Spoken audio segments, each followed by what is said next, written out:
नमोस्तु महाराज जी। मेरे मन में एक शंका है महाराज कि मैं ये मन इतना विचलित क्यों रहता है, मंदिर जाने के लिए ये क्यों भटकता है कि नहीं जाना, फिर बैठ जाओ, मन मतलब वो हो जाता है, विचलित हो जाता है। मन जो है बहुत चंचल है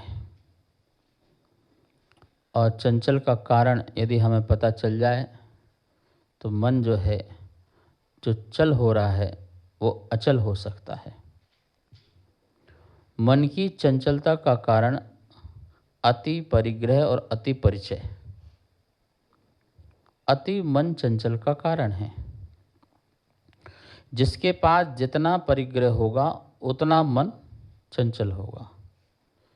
जिसका जीवन में जितना अधिक परिचय होगा वो उतना ही चंचल होगा।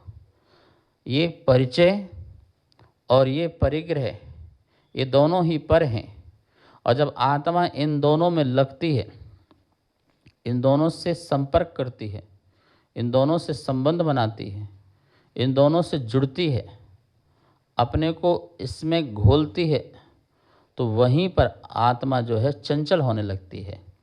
फिर आप चाहे मंदिर में बैठो, चाहे मकान में रहो, चाहे माला में रहो, चाहे मार्केट में रहो, कहीं भी रहो, वो मन जो है वो घूमता रहेगा, विचलित रहेगा।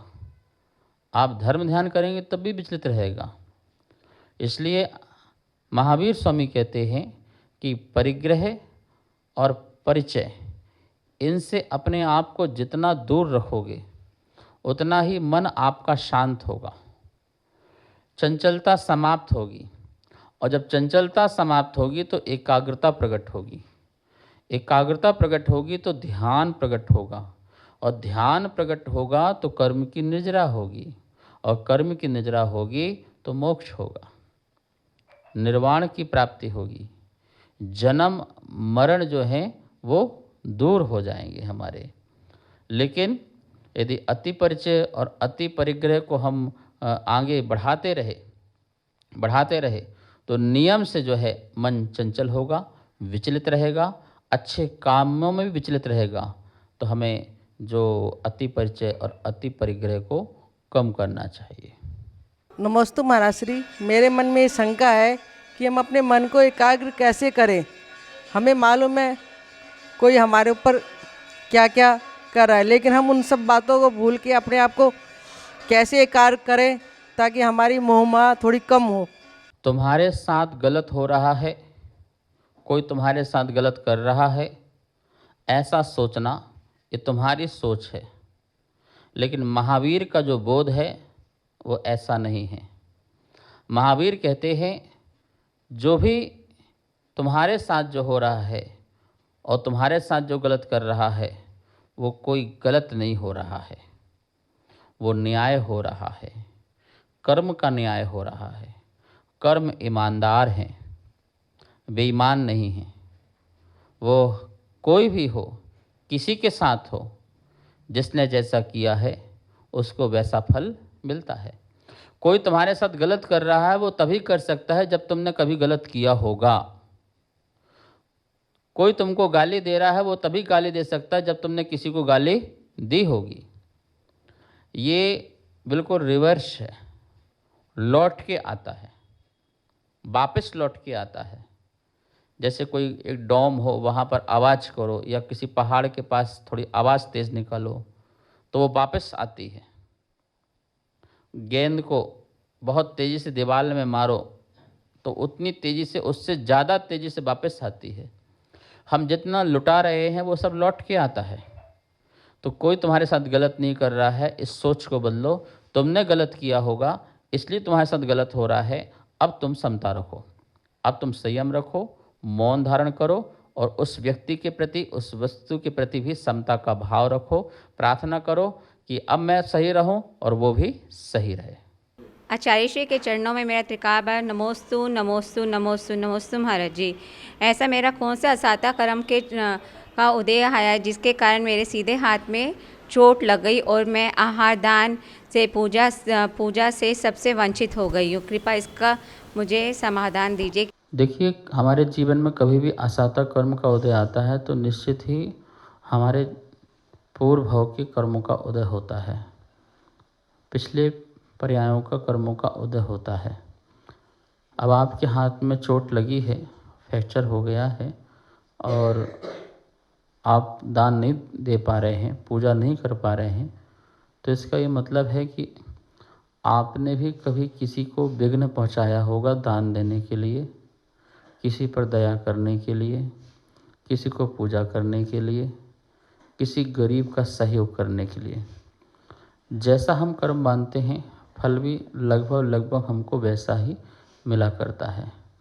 जो व्यक्ति लोगों को दान देने के लिए रोकते हैं उनको अगले भवों में हाथ ही नहीं मिलते हैं कि वो दान दे पाएँ।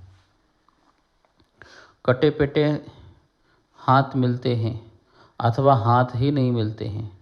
हाथ नहीं मिलते, हाँ, एक इंद्री जीव बन जाइए, पेड़ पौधे बन जाइए, जल बन जाइए, वो आप दान नहीं दे पाएंगे।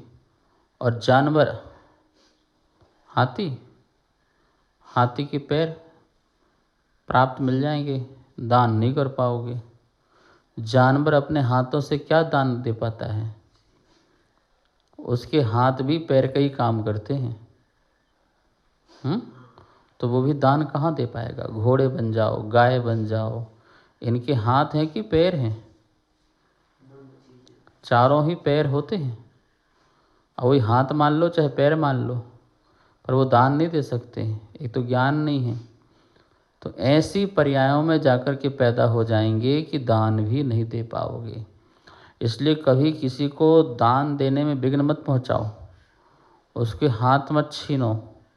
कोई दान दे रहा है या किसी जीव को दया करके उसका अभयदान दे रहा है, ऐसे काम यदि रोकोगे, पूजा कर रहा है, लोग अपने बच्चों को पूजा नहीं करने देते हैं, कभी कभी दान नहीं देने देते हैं, रोक देते हैं, तो इसका प्रतिफल ये होता है कि हमें किसी न किसी प्रकार से कष्ट जीवन में आता है।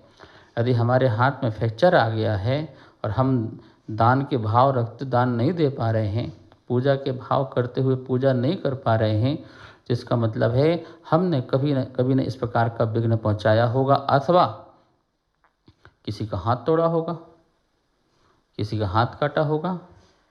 ये जितने नॉनवेज लोग वाले हैं, खाने वाले मांसाहारी लोग हैं, कभी मुर्गी के हाथ काटते हैं, कभी जानवरों के हाथ पैर काटते हैं, तो ऐसे काटने वालों के हाथ भी कट जाते हैं, जड़ से उखड़ जाते हैं। तो हमें ये ध्यान रखना चाहिए, न हमारे द्वारा कोई जीव के हाथ पैर, आँख, नाक, कान कटे, क्योंकि लूले लंगड़े आदि जो होते हैं वो इसी कारण होते हैं। जन्म से कोई लूला है, लंगड़ा है, अंधा है, बहरा है, तो ये सब प्रतिफल जो है उन जीवों को कष्ट पहुंचाने का है जिनकी आँख फोड़ी होगी, हाथ तोड़े होंगे, पैर तोड़े होंगे, ठीक है ना, मारा होगा, अथवा किसी मुनि आदि की निंदा आदि की होगी, उसका प्रतिफल भी यही होता है, लूला, लंगड़ा आदि, बहरा आदि होना, विकलांगता को प्राप्त होना, दरिद्रता को प्राप्त होना। तो असाता कर्म का उदय है। आप जो है साता पैदा कीजिए, भाव रखिए, मुनियों के अच्छे से आहार हो, पूजा करने वालों की अनुमोदना कीजिए, जो भी सत्कार कर रहे हैं उनकी अनुमोदना कीजिए, जिससे आपका एक कर्म जल्दी से नष्ट होगा और साता का उदय आएगा। कार्यक्रम अगमधारा के पुण्यार्जक थे श्री दिगंबर जैन मंदिर, लोधी कॉलोनी, दिल्ली।